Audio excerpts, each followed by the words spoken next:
Take two people working the same job, dealing with the same substance issue, and facing the exact same consequences. One successfully rebuilds their life, the other continues to spiral. The circumstances are identical, but the outcomes are miles apart.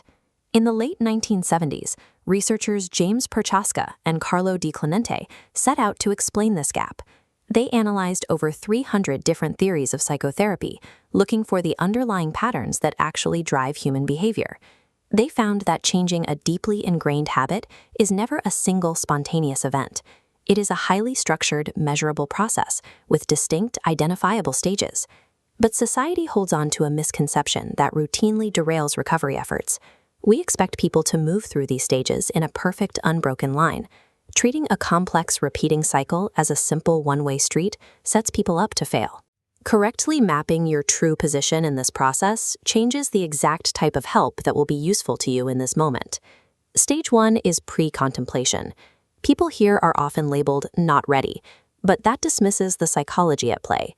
Remaining in this stage is a rational response when the perceived costs of changing still feel heavier than the costs of the current behavior. Stage 2 is contemplation. The individual genuinely recognizes there is a problem, and a period of profound ambivalence begins. This visual represents decisional balance, the internal accounting system active during contemplation. At first, a heavy block of cons completely overpowers the pros. The reasons to keep the habit dwarf the reasons to quit. As a person takes in new information, those weights roughly equalize. The scale levels out. This creates a trap known as chronic contemplation, where individuals get stuck for months or even years, weighing identical options without taking a single step. Applying specific cognitive strategies like emotional processing and structured education causes those barriers on the con side to slowly dissolve. Experience accumulates until the scale finally tips toward action. Education and contemplation without immediate visible action are not failures. They are the necessary, invisible accumulation of weight required to force the mind into preparation. That brings us to preparation. Success in this stage is built on two key factors: extreme specificity in planning and genuine social connection. A concrete timeline shared with a trusted ally produces a different outcome than a vague intention kept secret. Then comes the action stage. This phase receives the most external praise, but it is physically and psychologically the most vulnerable.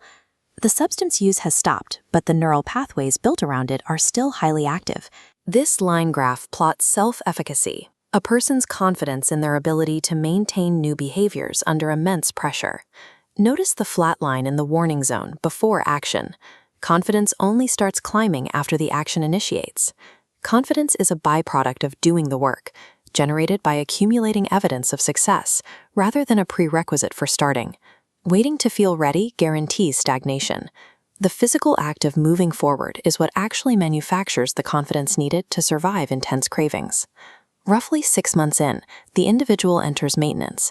The urgency of early recovery quiets down, but the risk of complacency against chronic occupational stressors steadily rises.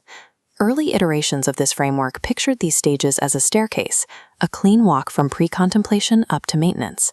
But expecting a perfect ascent breeds shame when people inevitably falter. The researchers corrected their own model. The true shape of lasting change is a spiral. Cycling back through earlier stages is a normal, expected pattern. When a person in maintenance experiences a trigger and circles back to preparation, they haven't lost everything.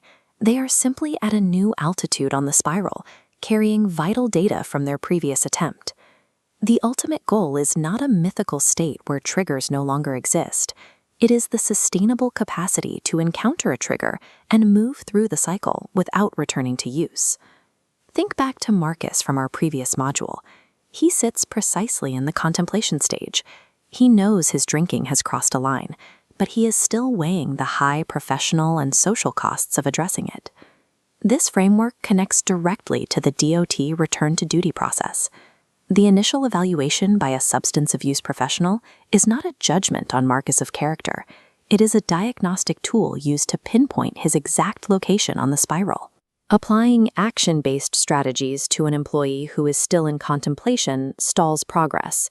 It reliably produces short-lived compliance, followed by a rapid return to old habits, reinforcing the idea that change isn't possible.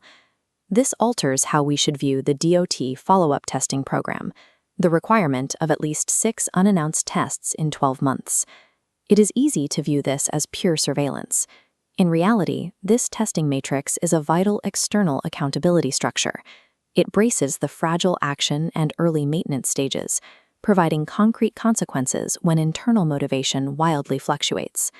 Performing a fake readiness just to get through the paperwork subverts the entire safety protocol. The return-to-duty process can only protect an employee if they honestly name their true stage of change. By abandoning the myth of the straight line and engaging honestly with the external guardrails of the DOT process, safety-sensitive employees transform mandatory compliance into a sustainable bridge to lifelong maintenance.